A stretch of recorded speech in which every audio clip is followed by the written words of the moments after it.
structure de données. Merci Pascal.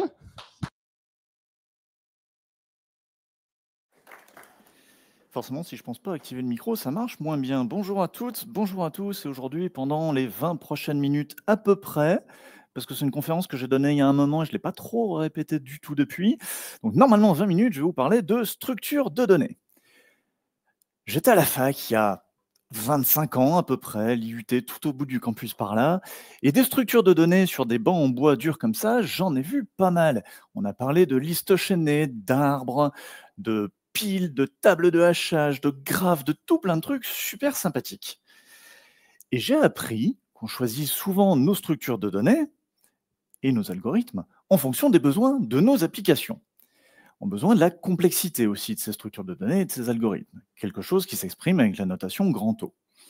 Quand on a n éléments dans notre structure de données, eh bien O de 1 signifiant une opération, alors que O de n signifiant n opérations. Si n vaut 10 millions, on comprend vite que O de 1 est plus efficace que O de n, qui est plus efficace que les trucs là-haut absolument horribles. Ok. Puis les structures de données les plus classiques, celles qu'on a souvent vues, qui sont ici à gauche, eh bien, elles ont des complexités moyennes bien connues, parfois faibles, parfois plus élevées. Certaines sont adaptées à certains besoins, d'autres non. Mais alors pourquoi est-ce qu'on s'embête avec ça? Eh bien, on veut une structure de données qui soit efficace pour les besoins de notre application. Mais quand on regarde Wikipédia et qu'on va à la page liste de structures de données, et puis qu'on scrolle un petit peu, eh bien, des structures de données, il y en a beaucoup, il y en a un sacré paquet. Ouais. Donc aujourd'hui, un petit peu de curiosité, et on va découvrir 3 structures de données qui correspondent à des besoins bien réels d'applications comme celles que nous manipulons tous les jours. Développeurs, développeuses, on passe une partie de nos journées dans un éditeur de texte, à écrire du texte. C'est d'ailleurs aussi le cas de beaucoup de nos collègues, peut-être écrire des mails, je ne sais pas. Donc si on part de cette phrase, une souris dans l'herbe, on a ça dans notre éditeur, notre curseur est avant le mot dans, et admettons qu'on veuille insérer le mot verte avant dans l'herbe. Oui, c'est un peu bizarre, mais la chanson dit comme ça. Donc qu'est-ce qu'on fait? On va réallouer de la mémoire, un octet ici vide, à la fin de notre chaîne, et puis ensuite on va décaler de une position. Donc on décale, on décale, on décale tous les caractères un par un à tour de rôle, ça prend beaucoup de temps, jusqu'à ce que notre octet vide soit au bon endroit pour insérer notre caractère. Ok, on a placé V. Il reste encore pas mal de lettres. Et avec l'approche qu'on vient de voir, à chaque fois qu'on veut insérer un caractère, on demande plus de mémoire au système et on décale caractère par caractère, encore et encore. Et toutes ces opérations de décalage, elles sont pas super rapides quand même. Et plus le texte est long, plus on a de décalage à faire. Insérer un caractère, c'est décaler plein de caractères, encore et encore. Insérer un mot, faites le calcul. Insérer du code avec de l'IA et machin, vous allez passer plus de temps à décaler des caractères qu'à les écrire. Mais heureusement, on peut faire mieux, on peut faire plus efficace. Reprenons. Texte de départ, notre curseur est placé avant le mot dans. On a une souris dans l'herbe. On veut ajouter du texte. Donc on va agrandir notre espace mémoire. On alloue plein d'octets, un paquet, comme ça. Bon, on a agrandi notre buffer, ok. Et puis là, on décale tout le texte pour placer le buffer là où était notre curseur. Donc on a une souris, des octets, enfin un espace, des octets vides dans l'herbe. Et là, on peut commencer à insérer du texte dans le buffer sans redécaler. Et notez qu'en vert, la barre verticale qui est au-dessus du texte, vous avez la position de début du buffer, et en rouge, la barre verticale qui est en dessous du texte, vous avez la position de fin du buffer. Et à l'affichage, on ignore ce qui est entre ces deux marqueurs. Ok, c'est de l'espace qui existe en mémoire. Et donc, on peut insérer d'autres octets sans devoir réallouer de mémoire, sans devoir redécaler. Et si à un moment, on se rend compte qu'on a fait une erreur, on a tapé une espace alors qu'on voulait une virgule après le mot verte, eh bien, juste, on recule un pointeur. Ça supprime un caractère. Et là, on peut taper notre virgule et continuer la saisie. Une souris verte qui... Merde, il n'y a plus de place. Il n'y a plus de place dans le buffer, il faut l'agrandir. Donc, comme tout à l'heure, on agrandit l'espace mémoire, on obtient de la mémoire à la fin, On décale un petit peu tout ça, ça va prendre un petit peu de temps jusqu'à ce que cet espace mémoire arrive au milieu de notre chaîne de caractères. Donc oui, on se tape des décalages de temps en temps, mais une fois qu'on a fini de décaler, on peut recommencer à insérer du texte. Une souris verte qui courait dans l'herbe. J'ai jamais compris pourquoi c'est la souris qui est verte et pas l'herbe, mais voilà. Donc vous commencez à voir le truc, et notre curseur, il est toujours là, on a 3 octets vides qui servent à rien au milieu, mais on ne les affiche pas. Cette structure de données, c'est un gap buffer. Donc on alloue de l'espace pour plusieurs caractères à chaque fois. Donc on fait une allocation de temps en temps et pas une allocation à chaque caractère. Et puis pareil pour les décalages, on les fait une fois de temps en temps. Cette structure de données a été inventée au début des années 1970. Ça fait un petit moment et c'est utilisé dans Emacs par exemple. D'autres structures de données qui répondent parfois mieux à la même problématique d'édition de texte, eh bien celle-ci par exemple, une rope, une corde, écrit comme ça. En gros, c'est un arbre binaire où chaque feuille contient une chaîne de caractères de petite longueur, et chaque nœud porte la somme des poids de tout ce qui est en dessous à sa gauche. Bref, chaque nœud divise la chaîne en 2 sous-chaînes, et ainsi de suite. L'avantage de ce truc-là, c'est que les insertions, les délétions sont plus rapides. On ne fait pas du tout de décalage. Et aussi, on n'a pas besoin d'un gros espace mémoire qui contienne toute la chaîne de caractères. On a juste des petits espaces mémoire qui contiennent quelques caractères à chaque fois. Bon, par contre, ça demande un peu plus de travail à manipuler et à se mettre ça dans la tête et écrire l'algorithme pour manipuler ça, c'est un petit peu plus de boulot. Un autre assez classique, le pistable qui est utilisé par Visual Studio Code, par exemple. Vous avez un buffer d'origine qu'on ne va jamais changer, il est immuable, une souris dans l'herbe.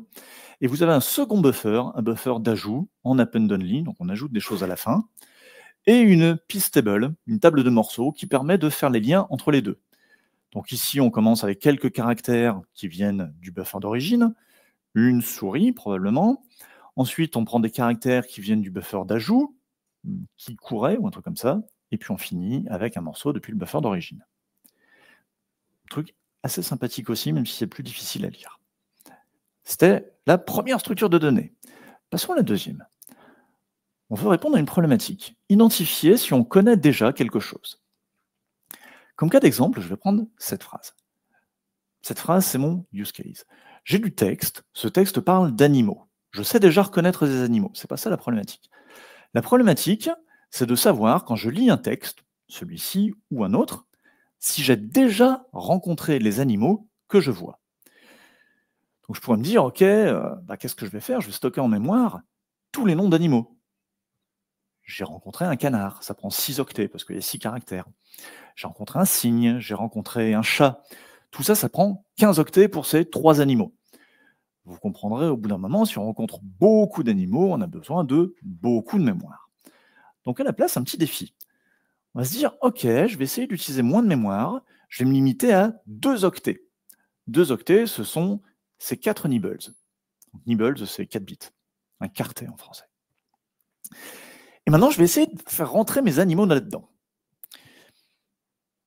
Je lis ma phrase de tout à l'heure, le premier animal que je croise est un canard. J'applique une fonction de hachage sur ce canard qui me donne 2 octets avec quelques bits à 1. Ces bits à 1, je vais les copier vers ma structure de données, qui est le morceau en bas de l'écran. Ok, on continue à lire. Je tombe sur un cygne, j'applique une fonction de hachage, la même. Ça me donne des bits à 1 dans 2 octets, je les copie vers ma structure de données. Je rencontre un troisième animal, un chat, j'applique la fonction de hachage, elle me donne quelques bits à 1, je les copie dans ma structure de données. Ok, bon. Et maintenant, on passe à un autre texte. On veut savoir si on a probablement déjà vu les animaux qui sont dans ce texte. On est donc dans la phase d'utilisation de ma structure de données qu'on a construite précédemment. Donc, ma structure de données pour mémoire, elle vaut ça, des bits à 1 et des bits à 0. Et puis maintenant, je veux savoir si j'ai déjà vu un canard. Parce que dans ma seconde phrase, j'ai un canard. Est-ce que j'ai déjà rencontré cet animal? Eh bien, je lui applique la même fonction de hachage qui me donne des bits à 1 et je compare avec ma structure de données. Tous les bits à 1 dans le hash de canard sont à 1 dans ma structure de données. J'ai donc probablement déjà vu le canard. On fait pareil pour pigeon. Pigeon, j'applique la fonction de hachage, j'ai des bits à 1, je compare avec ma structure de données. J'ai un bit à 1 dans le hash qui n'était pas un 1 dans ma structure de données. Je peux donc affirmer avec certitude que je n'ai jamais vu le pigeon. J'en viens au troisième, le chien. J'applique la fonction de hachage, j'ai des bits à 1, je compare avec ma structure de données. Tous les bits à 1 en bas sont à 1 dans ma structure de données. Je crois donc avoir déjà vu un chien. Alors que non, ceci est un faux positif. Vous noterez que je n'ai pas eu de problème avec le chat, mais j'en ai avec le chien. Déduisez ce que vous voulez. Cette structure de données, c'est un Bloom filter. Ça a été inventé en 1970 et c'est une structure de données probabiliste. Elle permet des faux positifs et elle ne permet pas de faux négatifs. Quand on dit « cette information est présente dans la structure de données », on se trompe peut-être. Par contre, quand on dit « la donnée n'est pas connue », on ne se trompe jamais. Et ça répond à des use cases réels. Par exemple, je ne sais pas, dans un navigateur, vous prenez votre navigateur, vous tapez une adresse dans la barre d'adresse de votre navigateur, et votre navigateur va peut-être ou peut-être pas vous afficher une page disant « ce site est malicieux, tu ne devrais pas y aller ». Ok ? On ne peut pas stocker la liste entière de toutes les URL malicieuses d'Internet. Il y en a des millions, des dizaines de millions, des centaines de millions. La liste fait 1 gigaoctet, 2 gigaoctets, plusieurs gigaoctets.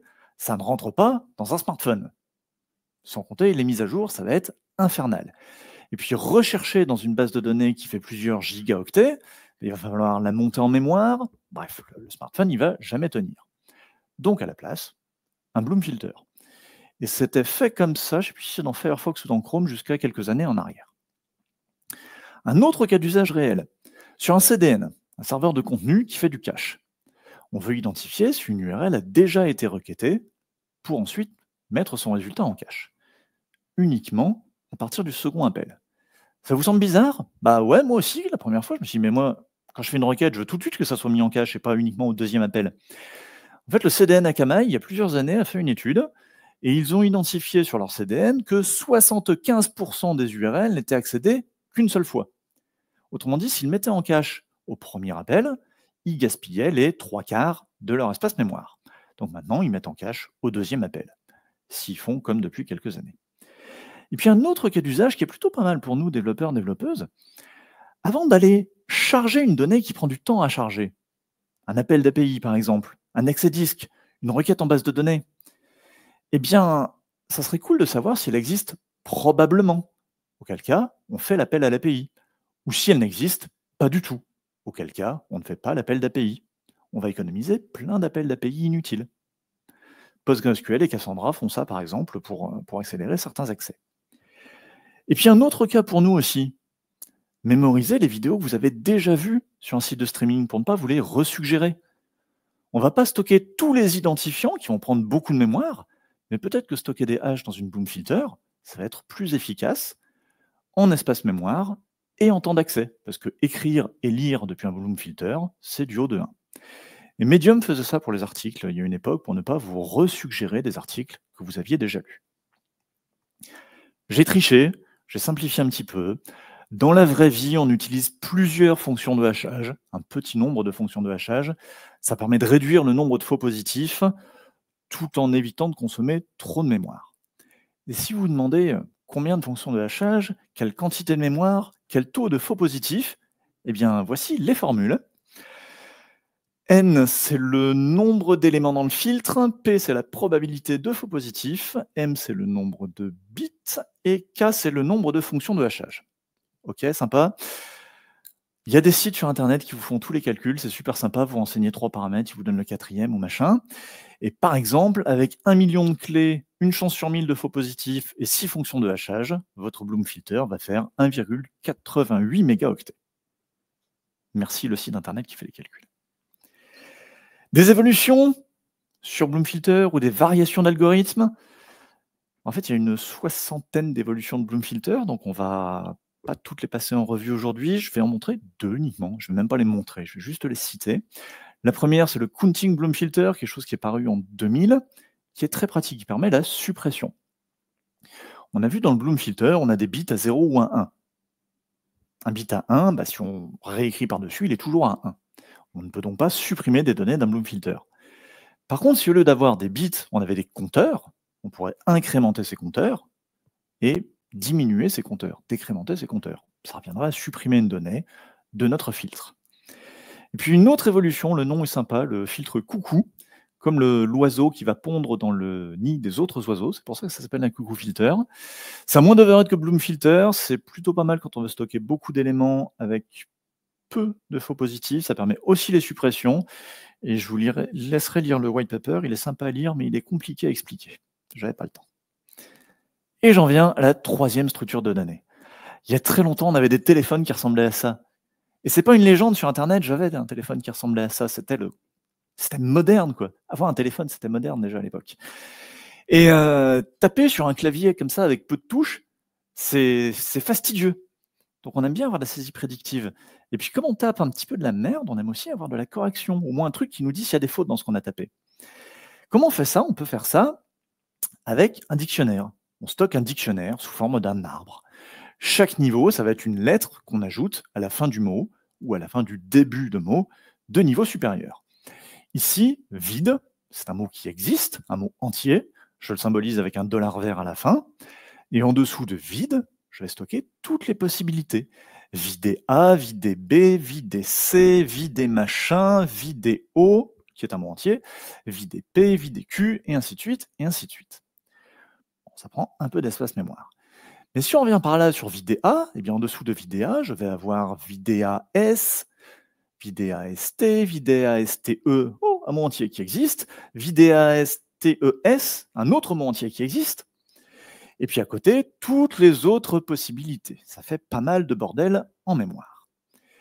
Mais au moment, et puis on continue pareil, en dessous de vidéo, je vais avoir vidéo P, vidéo PR, vidéo pro, proche, project, projecteur, un mot entier projecteur. J'aurais pu rajouter projecteur au pluriel aussi, qui est aussi un mot entier, mais j'avais vraiment plus de place. Et déjà là, pour tenir sur le slide, j'ai pris des raccourcis. Je n'ai pas représenté les niveaux d'arborescence, là où il y a des étoiles rouges. Il y aurait plusieurs niveaux d'arborescence en théorie. Et j'ai oublié, on a aussi toutes les autres combinaisons possibles qui sont stockées en mémoire. Ça prend pas mal de place. Ce truc-là, cette structure de données, ça s'appelle un try. Alors ça s'appelle un try parce que retrieval, c'était défini en 1960, c'est quelque chose d'assez vieux, et la prononciation est drôle. On prononce souvent try, pour ne pas confondre avec un tree, un arbre, mais vu que c'est un arbre, ça pourrait aussi se prononcer comme ça, et vu que ça vient de retrieval, pourquoi est-ce qu'on prononce try? J'en sais rien, prononcez comme vous voulez. Quand on a tout notre arbre qui est construit, tout notre dictionnaire des débuts de mots et des non-mots à chaque niveau d'arborescence, maintenant, comment est-ce qu'on fait pour retriever des informations? Eh bien, tapons des choses. Tapons par exemple vidéo. Donc on part plus haut, V-I-D-E, qu'on ne voit pas sur le slide, on arrive à vide, qui était un mot, puis vidéo, de vert à la fin, vidéo est un mot. Ok, pas de faute de frappe, je suis content, là, avec mon T3, T9, je ne sais plus comment ça s'appelait, j'ai un mot. Puis je continue à taper vidéo P, c'est pas un mot qui existe. Mais c'est un début de mot possible, puisqu'il y a des choses dans l'arbre en dessous de vidéo P. Je continue à taper vidéo projet.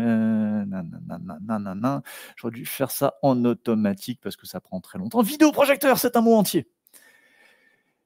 Et si j'avais la suite de l'arbre, je saurais aussi que c'est un début de mot, puisqu'en dessous, j'aurais au moins un niveau d'arborescence, vidéoprojecteur au pluriel. Pour rappel, on a tout le reste en mémoire, avec tous les niveaux possibles en dessous. Donc c'est un peu compliqué, et c'est pour ça qu'il existe des évolutions au try. Une optimisation connue du try, c'est le radix tree, qu'on appelle parfois un arbre compressé. C'est quelque chose qui date de 1968, et ça ressemble à ça. Globalement, tous les nœuds qui n'avaient qu'un seul enfant sont fusionnés avec leurs parents, et ça permet de supprimer plein de choses. On supprime aussi tous les non-mots, et on ne garde que les choses vraiment utiles. On gagne beaucoup d'espace mémoire, et on gagne aussi beaucoup de profondeur dans l'arbre. On simplifie donc les accès. Admettons qu'on ait un radix tree, si on tape vidéaste, on trompe vide qui est un mot entier, vidéaste qui est un mot entier, succès, j'ai tapé sans faute. Si on veut faire un peu la même chose avec vidéoprojecteur, vide, vidéo, vidéoprojecteur, hey, c'est un mot entier, succès, très bien. Ce truc-là, le radix tree, ça marche très bien quand l'arbre est statique et qu'il y a beaucoup de vide dans l'ensemble de clés stockées. Autrement dit, c'est très adapté à de la saisie prédictive ou à de la correction d'orthographe. Pensez au téléphone qu'on avait il y a, je ne vais pas dire combien de temps parce que ça me vieillit vraiment. On arrive au bout des 20 minutes. C'était quoi le message? Le message, c'est un peu, il y a plein de trucs cool qui existent dans nos métiers, parfois depuis les années 60 ou 70, ou même les années 80, parce que la disquette 3 pouces 1 quart, c'était les années 80. Il fallait prendre les 5 pouces 1 quart si on voulait remonter aux années 70. Et puis, on n'a pas besoin de réinventer la roue. Non, dans nos métiers, on a peut-être plutôt besoin de savoir, je sais pas, choisir la bonne forme de roue, celle qui est adaptée à nos besoins. Et autant j'admets qu'une roue carrée, une roue triangulaire, c'est pas toujours très adapté, et que souvent une roue ronde va être adaptée, mais dans certains cas bien spécifiques, une roue crantée, ça sera encore meilleur. Et oui, vous avez dû attendre jusqu'à mon avant-dernier slide pour enfin voir cette photo de mon adorable Bucket. C'était encore un tout petit chaton très curieux à l'époque. Ça faisait 3 semaines que je l'avais trouvé. Et voilà, elle est toujours adorable, et elle est toujours aussi curieuse. Je m'appelle Pascal Martin, j'ai pendant longtemps été développeur avec PHP et son écosystème, j'étais lead DevOps, je suis désormais principal engineer, ici même, chez Bedrock. Je suis aussi à Doulas Hero, et je vous souhaite d'être curieux, d'être curieuse, et de vous amuser. Merci.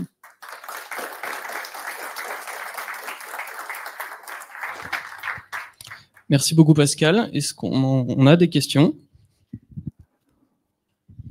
Merci Pascal. Je voulais savoir, qu'est-ce qui t'a pris le plus de temps, faire les slides ou la documentation à rechercher? Les deux.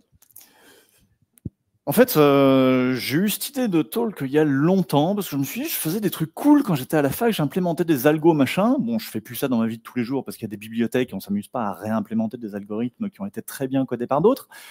Mais je me suis retrouvé un jour sur la page Wikipédia du Cuckoo Filter, du filtre coucou. J'avais entendu parler pendant une réunion. Je me suis dit, ah ouais, ça a l'air super sympa. Et puis j'ai navigué un peu, je suis remonté jusqu'à la page structure de données, j'ai vu la liste de l'enfer. Je me suis dit, putain, il y a des trucs qui ont l'air super sympas. Donc j'ai commencé à lire. J'ai perdu beaucoup de temps comme ça. On peut passer beaucoup de temps à lire Wikipédia.